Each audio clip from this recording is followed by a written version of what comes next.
Vocês é muito boa e que vocês tenham acompanhado a leitura, o estudo do livro da carta de Paulo aos Gálatas desde o início dessa série. Alguém consegue lembrar aí quando a gente começou essa série? Não? Faz alguns meses. Foi exatamente no dia 16 de abril. Dia 16 de abril. Mas a memória de vocês é boa, mas como a minha não é muito, eu vou fazer uma recapitulação, ok? Do que nós vimos até agora, os primeiros 5 capítulos de Gálatas, e aí nós vamos partir para o 6º hoje. Então vamos lá. Então, o capítulo 1, basicamente, Paulo, ele fala acerca da sua autoridade apostólica, né? Ele defende a sua autoridade e o evangelho que ele ensinou aos Gálatas, dizendo, olha, muito me admira que vocês estão se desviando para outro evangelho, que não é o que eu lhes ensinei. Então, ele argumenta contra qualquer que seja a tentativa de perverter o evangelho por ele ensinado e introduzir doutrinas que são estranhas à palavra do Senhor. Capítulo 2, Paulo, ele defende a pureza do evangelho da graça e ele fala sobre a justificação pela fé somente e não por obras. Ele destaca que somos justificados pela fé em Cristo Jesus e não pelas obras da lei, enfatizando que até mesmo os apóstolos, os outros apóstolos, concordam com ele a esse respeito e, portanto, eles ensinam a mesma coisa. Capítulo 3, ele fala sobre o papel da lei e a promessa que foi dada a Abraão. No 3º capítulo, ele explora então o papel da lei na história da redenção. Ele argumenta que a lei foi dada como um tutor para nos conduzir a Cristo. Lembra-se que nós falamos sobre isso? A lei, ela aponta para Cristo, ela nos mostra o quão errados somos, o quão culpados somos, e ela aponta para Cristo. Por quê? Porque se nós apenas somos escravos da lei e apenas tentarmos seguir a lei de maneira perfeita, nós não conseguiremos. Portanto, não seremos livres como somos em Cristo Jesus. E no capítulo 4, ele fala também da filiação e dessa liberdade que nós temos em Cristo. Paulo, ele usa a analogia da filiação para explicar a nossa relação com Deus. Ele contrasta a escravidão sob a lei com a liberdade de acordo com a adoção que nós recebemos como filhos de Deus através de Cristo Jesus. Ele encoraja os crentes a não voltarem à escravidão legalista da lei, mas que abracemos a liberdade que temos no nosso Senhor. No capítulo 5, talvez seja um dos mais conhecidos, ele fala sobre a importância de andarmos no Espírito, que significa viver em conformidade com a vontade de Deus. Ele contrasta as obras da carne com o fruto, não os frutos, mas o fruto do Espírito. Lembra que eu usei até a analogia de uma mexerica, polcã, como é que é o nome da outra? Bergamota, que falaram lá no sul, que chama bergamota, né? Como é que é o nome lá? Tangerina. É uma fruta só, apesar de ter vários gomos, ela é uma fruta só. Assim é o fruto do Espírito, que devem demonstrar várias características na vida do crente. Então, e Paulo fala dessas duas vertentes, obras da carne e fruto do Espírito. E essas coisas, elas se contradizem. Não dá para vivermos na carne e demonstrarmos fruto. Do mesmo jeito que se vivemos pelo Espírito, demonstramos fruto do Espírito, portanto, rejeitamos as obras da carne. E agora, capítulo 6, nós vamos ler dos versos 1 a 10, para que nós possamos então ver o que a palavra do Senhor tem a nos dizer essa noite. Gálatas, capítulo 6, versos 1 a 10. Irmãos, se alguém for surpreendido em algum pecado, vocês que são espirituais deverão restaurá-lo com mansidão. Cuide-se, porém, cada um para que também não seja tentado. Levem os fardos pesados um dos outros e assim cumpram a lei de Cristo. Se alguém se considera alguma coisa, não sendo nada, engana-se a si mesmo. Cada um examine os próprios atos e então poderá orgulhar-se de si mesmo, sem se comparar com ninguém, pois cada um deverá levar a sua própria carga. O que está sendo instruído na palavra, partilhe todas as coisas boas com aquele que o instrui. Não se deixe enganar, de Deus não se zomba, porque o que o homem semear, isso também colherá.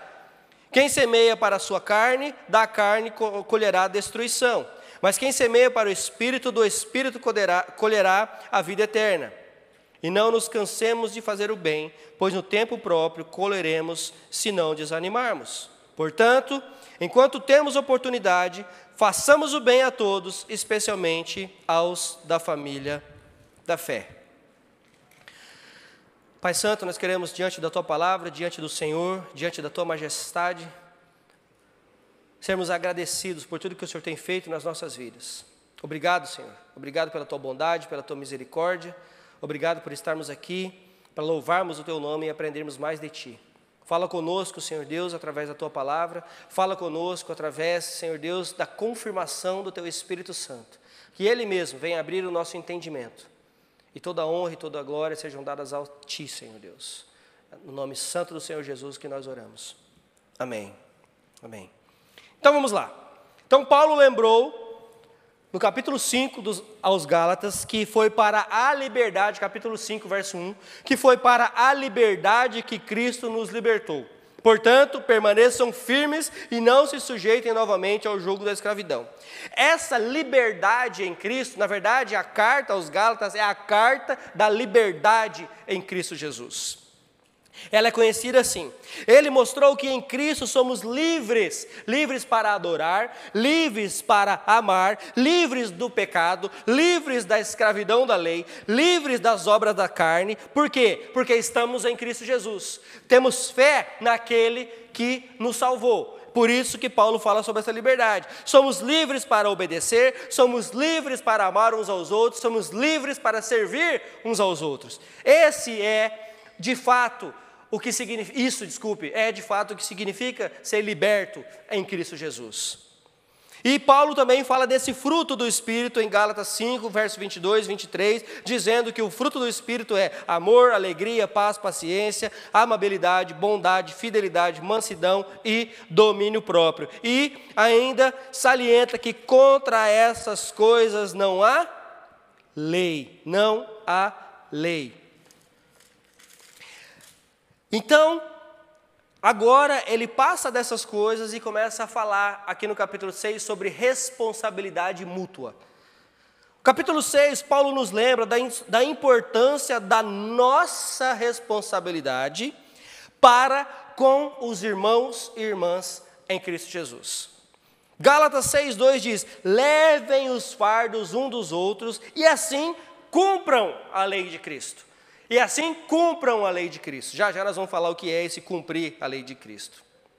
Isso nos lembra da necessidade de apoiar, de encorajar e ajudar uns aos outros nessa nossa jornada espiritual. Nós estamos aqui para ajudarmos uns aos outros. E voltando ao verso 1 agora, eu citei o verso 2, mas volta ao verso 1 e olha o que ele diz. Irmãos, se alguém for surpreendido em pecado, vocês que são espirituais, e esse vocês que são espirituais, ele não está dizendo de um super espiritual, de um super poder que alguém possa ter, mas ele está dizendo vocês que são mais maduros na fé, vocês que estão mais perto do Senhor, porque vocês oram, porque vocês estudam a palavra, porque vocês têm mais tempo com o Senhor, vocês que são espirituais deverão restaurar aqueles que pecaram, aqueles que caíram com mansidão.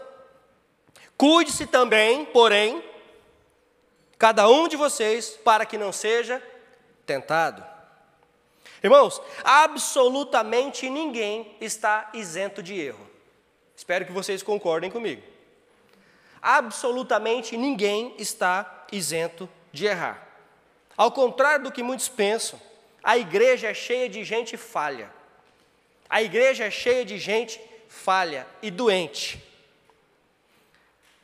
Alguns costumam dizer, inclusive, que a igreja é um grande hospital. E o médico dos médicos, claro, é o nosso Senhor Jesus.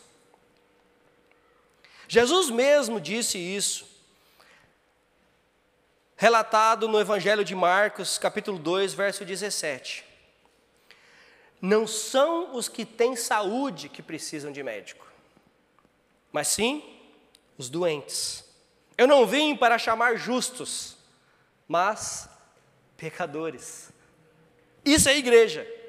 Isso é igreja. Ninguém aqui é justo, ninguém aqui é saudável espiritualmente falando. Nós, pelo contrário, somos doentes e somos carecidos da graça do Senhor Jesus na nossa vida. E nessa dinâmica de responsabilidade mútua, Paulo é claro ao dizer, se alguém errar, aquele que tem mais maturidade deve repreender essa pessoa. Sim, repreensão, essa é a palavra, repreensão. E o que significa repreensão? Paulo chama atenção para os legalistas da igreja, dizendo o seguinte: você, legalista, não haja com legalismo, porque não é o legalismo que vai convencer essa pessoa de que ela está errada, mas sim o amor, e o amor em Cristo. Por quê? Porque quanto mais legalista eu for, mais legalista será o meu julgamento com o outro. Quanto mais legalista eu penso, com mais legalismo eu pensar, mais legalista será o meu pensamento com respeito ao outro. O que é o pensamento legalista nesse sentido? Vocês todos são ralé, eu sou o bom. Vocês todos são pecadores, eu sou santo. Apesar de no fundo saber que eu sou tão pecador quanto vocês, mas eu preciso manter a minha fama de mal. Então vocês todos vocês aqui são pecadores, mas eu não. Esse é o pensamento legalista. Todos erram, menos eu. Lembram-se quando veio o fariseu e veio outro homem aos pés de Jesus, enquanto um batia no peito e dizia: olha, obrigado, Senhor, porque eu não sou como este. Eu não sou como este. Pelo contrário, eu sou bom. E o outro se ajoelha aos pés de Cristo e pede perdão pelos seus pecados, e Cristo diz: qual desses dois você acha que tem um coração realmente voltado para o Senhor? Qual foi a resposta? Qual foi a resposta, irmãos? Publicano, isso, esqueci a palavra, né? O publicano, o legalista e o publicano, fugiu o publicano. Qual foi a resposta? Qual desses o Senhor aceitou a oração? Do publicano. Por quê? Porque havia ali somente uma pessoa dizendo e batendo no peito, dizendo sobre ele mesmo aquilo que ele não era: bom, perfeito, sem pecados, aquilo que ele não era. Então Paulo, ele chama a atenção para isso, porque quanto mais legalista eu for, mais legalista será o meu julgamento. Ou seja, eu vou condenar, eu vou insultar e vou ofender. Por isso nos é dito: aqueles que são espirituais devem lidar com essa situação.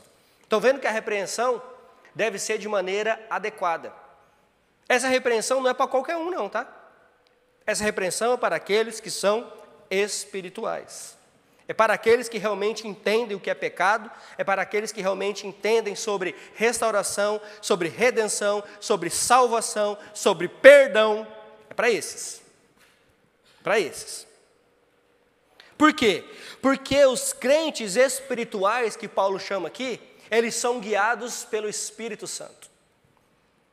E, portanto, produzem fruto do Espírito Santo, que é amor, alegria, paz, paciência, amabilidade, bondade, fidelidade, mansidão e domínio próprio. Domínio próprio. E vejam que o texto também diz que devemos restaurar e não jogar fora. Devemos restaurar aquele que pecou. Como? Confrontando o pecado. Como é que eu restauro alguém? Ou como é que Deus me usa para restaurar alguém? Confrontando o pecado. Agora, se a pessoa que foi confrontada, se a pessoa que está sendo confrontada não quer ouvir e quer continuar pecando, o que eu posso fazer? O que você pode fazer? Nada. Sou eu que convence? É você que convence? Quem convence? Mas o meu papel é confrontar. Agora, se ele vai querer, se ela vai querer, é outro ponto. É outro ponto. Mas o nosso papel é confrontar o pecado. O pecado. Chamamos essa pessoa ao arrependimento. Irmãos, nós precisamos preferir a dor do confronto do que a bajulação legalista e mentirosa. Nós precisamos preferir, vou falar de novo, nós precisamos preferir a dor do confronto do que a bajulação mentirosa e falsa e legalista. Nós não precisamos dessas coisas. Martinho Lutero, ao escrever sobre essas coisas, sobre essa restauração daquele que caiu, ele diz o seguinte: vá até a pessoa, estenda-lhe a mão, levante-a novamente, console-a com palavras brandas e abrace-a com braços de mãe. É sério isso. Irmãos, o seio da igreja, ele não deve, ou não deveria, ser um lugar gerador de traumas, gerador de doenças, gerador de contendas, mas um lugar de restauração. E por quê? Por quê?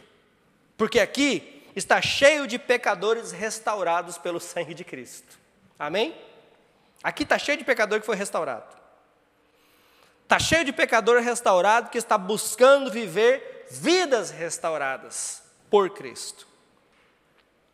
E nós somos pecadores restaurados, tentando viver vidas restauradas, tentando ajudar outros a restaurar suas vidas também. Então a igreja deveria ser um lugar de restauração, e não de divisão. Um lugar de restauração e não de geração de traumas. Paulo chama atenção também para a humildade da igreja. Olha o que ele diz: cuide-se, porém, cada um de vocês, que também não seja tentado. É preciso muita humildade, irmãos, nesse trato. Principalmente para que não condenemos alguém por aquilo que nós mesmos praticamos. Muitas vezes nós fazemos isso. Nós condenamos a atitude de alguém e é exatamente nesse mesmo erro que estamos caindo. Exatamente nesse mesmo erro. Eu vou usar aqui um exemplo que não faz muito tempo, que eu ouvi alguém dizendo assim: fulano faz isso, isso, isso e isso, aquilo outro. Onde já se viu uma coisa dessa? E eu, como sabia do que estava acontecendo na vida dessa pessoa, virei para ele e disse: escuta, você se olha no espelho? Você reflete sobre sua vida? Você tá se ouvindo? Ué, por quê? É porque não é exatamente isso que você faz? Não é exatamente assim que você vive? Como é que você pode sentar na sua cauda e falar do outro? Sendo que é exatamente isso, você está condenando aquilo que você faz. Peça perdão. Peça perdão, misericórdia. E é exatamente isso que nós fazemos. Sabe o que nos leva a isso? Legalismo. Legalismo. Então, irmãos, nós precisamos tomar muito cuidado com isso. Humildade é preciso nesse trato. O verso 2 diz: levem os fardos pesados uns dos outros, e assim cumpram a lei de Cristo. Então o chamado aqui não é apenas para sermos perseverantes na fé, mas também para sermos perseverantes no amor uns pelos outros, para que possamos levar a carga uns dos outros. Ou seja, ajudamos aqueles que estão em pecado, tomamos a sua dor, estamos então cumprindo o que Deus nos disse, o que Jesus Cristo nos disse, em João 13:34, um novo mandamento dou a vocês. Primeiro, ame a quem? Um novo mandamento, a lei de Cristo é essa, um novo mandamento lhe dou. Primeiro, amem. Quem? Deus, primeiro, sobre todas as coisas. E depois, amem a quem? O próximo, como você mesmo. Como eu os amei, ele diz. Como eu os amei, vocês também devem amar uns aos outros. E Paulo então chama o povo a um autoexame. Paulo chama os Gálatas a um autoexame e diz, nos versos 3 a 5, se alguém se considera alguma coisa, não sendo nada, engana-se a si mesmo. Cada um examine seus próprios atos, e então poderá orgulhar-se de si mesmo, sem se comparar, com ninguém, pois cada um deverá levar a sua própria carga. Vejam, é interessante que Paulo dá mais conselhos para aqueles que tratarão com o pecado do que com o pecador em si. Perceberam? O que Paulo fala acerca do pecador? no texto que nós acabamos de ler. O que Paulo fala acerca dele? Que ele deve ser restaurado, confrontado e restaurado. Mas Paulo fala que aqueles que irão lidar com essa pessoa, e Paulo dá uma lista de conselhos. Por que será? Porque Paulo sabe, porque ele é um de nós. Ele é um ser humano assim como nós. Ele diz que os que são espirituais para lidarem com o problema. Ele diz que devemos buscar restauração. Ele devemos lidar com amor, sermos humildes e ainda olhar para dentro.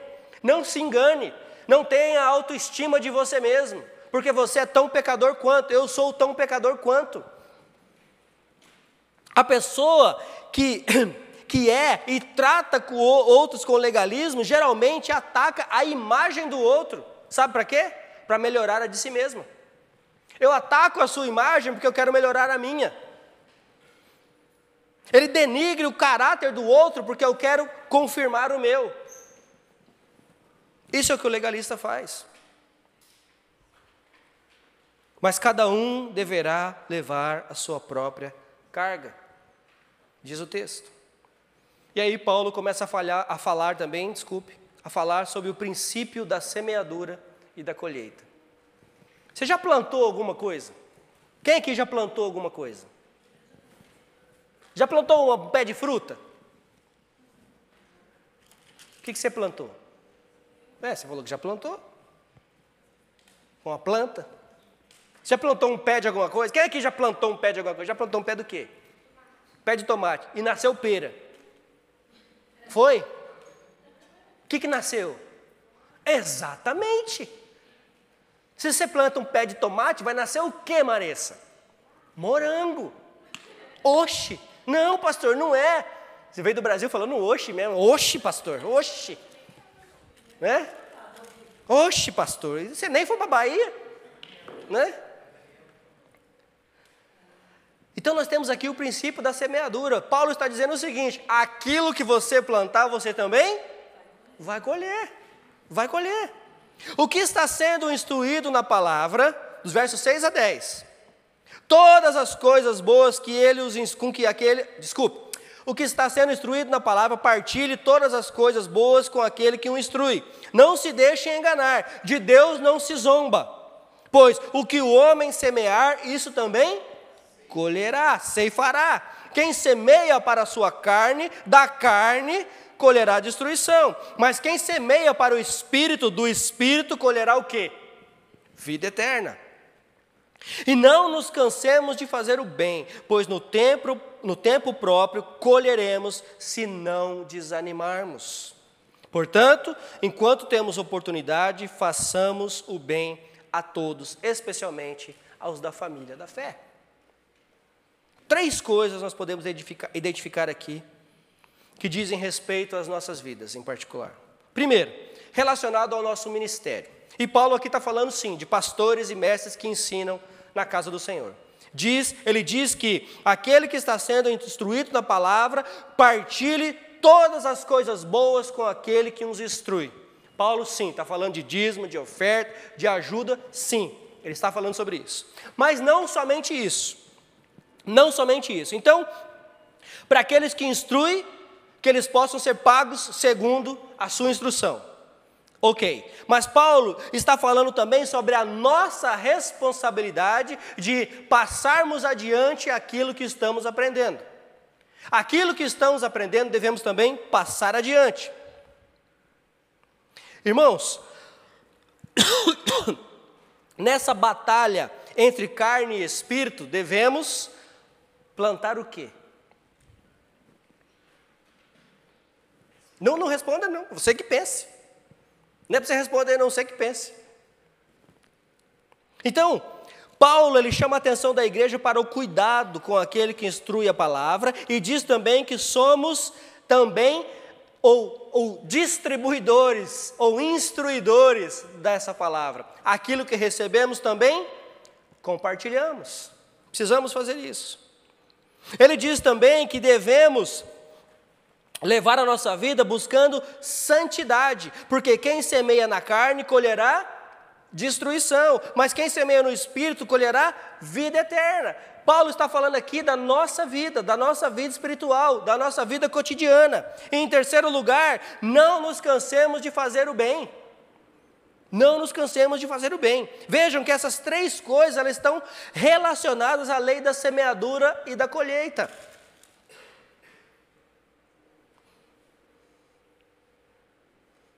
Se semearmos a palavra de Deus, colheremos o quê? Corações voltados a Deus. Porque é Ele quem dá o crescimento. Nessa batalha entre carne e espírito, colheremos o que for semeado. Não tem o que se discutir. É igual o pé de tomate da Maressa que deu morango. Né, Maressa? Não. Nós vamos colher aquilo que semeamos. Não dá para colher bênçãos de uma vida dissoluta e longe de Deus. Concorda? Não tem como. Não dá para ser assim. Não dá para colher verdade quando o que se é falado é mentira. A mentira não se torna verdade, a não ser para você mesmo. Ela se torna tão verdade para você que você inventa outra mentira para cobrir a mentira que você falou primeiro, depois você tem que inventar outra para mentir a segunda, e assim vai. Não dá para colher verdade de uma mentira. Como não dá para colher amor de alguém que só planta discórdia. Quando não dá para colher amizade verdadeira de alguém que não demonstra isso, que não planta isso. Concordam? Então é isso aqui é o que é importante para nós. Não dá para ter bênçãos de uma vida longe de Deus. Nós vivemos longe de Deus, não queremos saber dele, não queremos saber de orar, não queremos saber de estudar a Bíblia, mas queremos a bênção de Deus. É igual quando alguém diz que todo mundo é ateu até quando o avião começa a cair. Não é isso? Todo mundo é ateu, não acredita em Deus, começa o avião a cair para você ver uma coisa. Todo mundo fala, ai meu Deus, me ajuda. Todo mundo. Acabou o ateísmo aí. Então é exatamente isso. Só que nessa hora, não adianta chamar por Deus não. Nessa hora acabou, né? Nessa hora acabou. Não adianta mais. Por quê? Porque plantou uma vida dissoluta e quer colher as bênçãos de Deus agora. E para aqueles que estão em Jesus também vão ficar com medo, aqueles que estão em Jesus também vão gritar, ai meu Deus, porque isso é nosso. Só que nós sabemos para onde nós vamos. Por quê? Porque nós estamos colhendo aquilo que plantamos. Amém? E aí Paulo também fala de cansaço espiritual. Alguém aí já se cansou espiritualmente? Eu nunca fiquei cansado espiritualmente. Talvez você. Talvez o pastor Magno. Pastor Kleber. Mas eu não. Claro que nós cansamos. E o cansaço espiritual, que mistura com o cansaço mental, esse talvez seja o mais pesado de todos, sabia? Porque uma coisa, lá na minha terra, eu sou lá do interior de São Paulo. Quem é pé vermelho aí vai identificar. Quem fala porta, porteira, verde. Lá na minha terra a gente fala bater massa. Sabe o que é bater massa?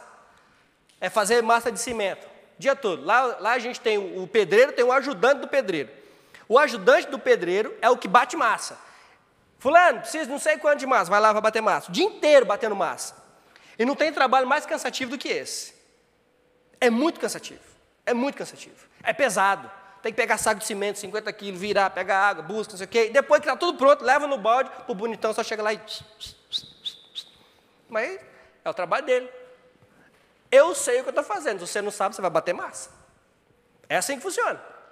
Certo? Então, o cansaço físico, que é esse de bater massa, você trabalha 8, 9, 10 horas nele. Você chega em casa, você toma um banho, você come um pratinho de comida de uns 2 quilos, de pedreiro, né? E vai dormir.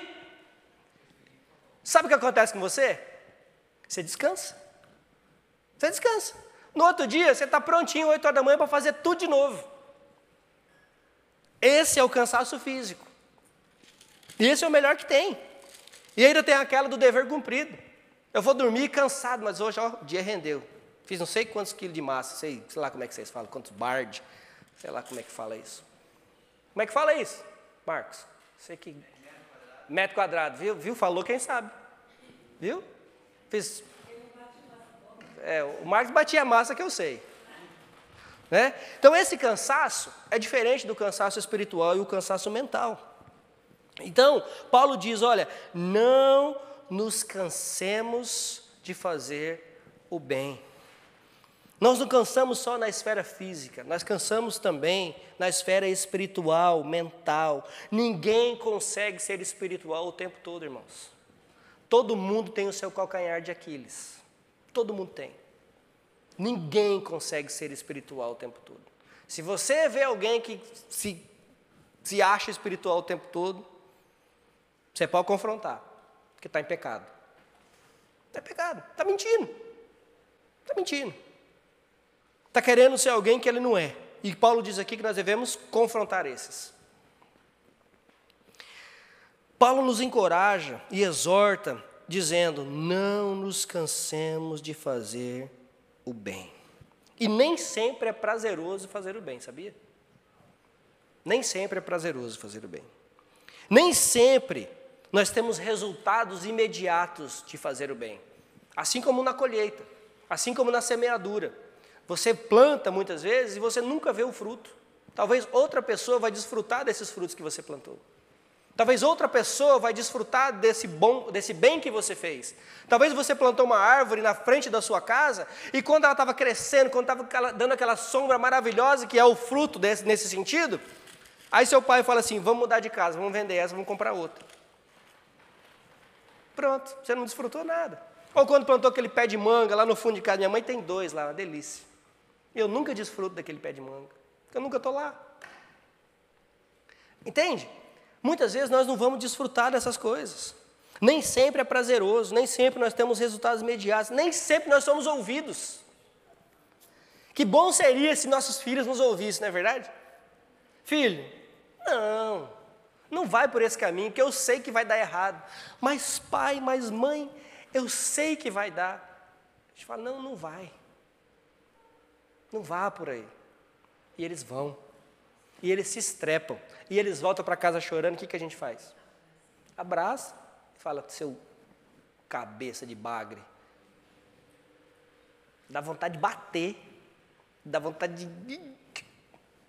Mas é isso aí. Mas nós não devemos parar, pois no tempo oportuno colheremos se não desanimarmos, diz o texto. Então quando? Quando devemos fazer o bem? O tempo todo. O tempo todo. Sempre que tivermos oportunidade. A quem? Mas a todos. Só que tem uma prioridade aqui. Paulo diz, façamos o bem a todos, mas existe aqui uma sequência de prioridades. Nós vamos falar sobre ela. Primeiro ele fala a todos porque não deve existir discriminação. Eu vou ajudar esse, mas não vou ajudar aquele outro. Não, devemos ajudar a todos. Mas existe a questão da prioridade. Paulo fala dessa prioridade, devemos fazer o bem a todos, mas principalmente aos da família da fé. Então vamos colocar as prioridades em ordem. Primeiro, a nossa maior, mais preciosa prioridade, nesse sentido, é a nossa família. Certo? Pois Paulo orienta isso em 1 Timóteo 5,8. 1 Timóteo 5,8, Paulo diz o seguinte, se alguém não cuida dos seus parentes, especialmente dos que são da sua própria família, negou a fé e é pior que um descrente. Então está aí a prioridade. A principal delas é a nossa família. E aí, depois dessa, é a nossa família na fé. E aí sim, depois, todo mundo. Então, temos prioridades aqui. Então, os nossos irmãos em Cristo, depois da nossa família, família de sangue, eles são prioridade nas nossas vidas. E depois, as outras pessoas. E nós vemos também essas coisas meio que invertidas muitas vezes. Eu vou na casa do irmão, eu vou na casa do fulano, eu vou lá, eu coloco papel de parede, eu pinto, eu faço tudo, mas lá em casa está tudo caindo. Lá em casa eu não faço. Por quê? Porque eu tenho preguiça. Está errado, tinha que fazer em casa primeiro. Para depois ir para o irmão. Ou então, qual que é o fulano? Eu tenho lá um amigo que está precisando, aí o irmão da igreja pede ajuda. Não, você eu não ajudo não, mas eu vou ajudar aquele lá. Está errado também. Entende? Prioridades. Então nós precisamos colocar essas prioridades em ordem. Quantas vezes você já ouviu assim, fulano faz para todo mundo, mas para quem é da igreja não faz. Fulano ajuda todo mundo, mas a mãe dele mora num barraquinho de madeira. Já ouviram isso? Pois é, essas coisas estão erradas. Por quê? Porque as prioridades estão no lugar errado. Então, vamos estar atentos a isso. Então, Paulo chama a atenção para nós deixarmos o legalismo de lado, para que possamos fazer um autoexame, para que então nós possamos entender as verdades dessas questões espirituais. As verdades, mas de verdade. Ok? Essa carta de Paulo aos Gálatas, ela nos chama para essa liberdade que temos em Cristo Jesus, e para que nós possamos entender que ela é um presente valioso para nós, precioso. E a nossa responsabilidade é viver de acordo com essa liberdade, amando e servindo uns aos outros. Devemos lembrar o princípio dessa semeadura e colheita e preservar a prática do bem. Que possamos então, irmãos, refletir sobre o que estamos fazendo e como estamos vivendo, quando se diz respeito a isso. Estamos semeando amor, paz, bondade nas nossas vidas com os outros? Estamos cumprindo a lei de Cristo, levando os fardos uns dos outros? Estamos verdadeiramente deixando o legalismo de lado, parando de ofender nesse sentido, de julgar os outros por aquilo que nós mesmos fazemos? Porque aqui tem um perigo. Aqui tem um perigo. Então nós precisamos trazer esse texto para a nossa vida hoje, como se fosse, mais uma vez, um espelho que nós estamos olhando, e nós precisamos olhar para esse espelho, e esse espelho precisa confrontar a imagem que nós estamos vendo. Ela é uma imagem feia, e ela precisa ser transformada, ela precisa ser mudada. E que nós possamos pedir para que o Espírito Santo nos capacite a viver de acordo com esses ensinamentos, para que possamos então experimentar essa verdadeira liberdade em Cristo Jesus. E colher também uma colheita abundante, mas não no meu tempo, não no seu tempo, mas no tempo do Senhor. Então, irmãos, que nós possamos refletir nessas palavras, e daqui pouquinho nós estamos acabando o livro de Gálatas, vamos terminar finalmente, vai ter só mais um sermão no livro de Gálatas. E nós vamos falar exatamente sobre a nova criação que substitui a circuncisão. Aquilo que nós nos tornamos em Cristo substitui aquilo que nós éramos. Então, quando nós pensarmos nessas coisas, e hoje nós vamos nos lembrar de várias dessas coisas, olha que mesa bonita. Nós vamos nos lembrar, primeiro, do sacrifício de Cristo na cruz do Calvário. E nós, quando lembramos disso, Paulo diz, 1 Coríntios, que quando nós nos aproximarmos dessa mesa, nós devemos olhar para cima, para o alto, nós olhamos para a cruz, nós olhamos para Cristo, que foi o consumador, foi o autor e consumador da nossa fé. Ele diz que nós devemos olhar para os lados, que nós devemos compartilhar isso uns com os outros, devemos cuidar uns dos outros. E ele diz também que nós devemos olhar para dentro. E ele diz, julgue-se a si mesmo. E se existe algo, peça perdão. E não vai embora e volta domingo que vem, volta o mês que vem, quando tiver ceia de novo. Não, faça isso agora. E aí então você venha e participe da ceia do Senhor.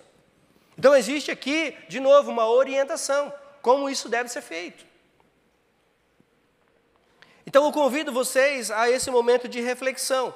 Por quê? Porque quando nós vimos tudo isso que Paulo disse, ao fazermos ou ao tentarmos fazer tudo isso que Paulo está dizendo para fazer, nós só conseguimos fazer isso com a capacitação do Espírito Santo nas nossas vidas. Por nós mesmos nós não conseguimos.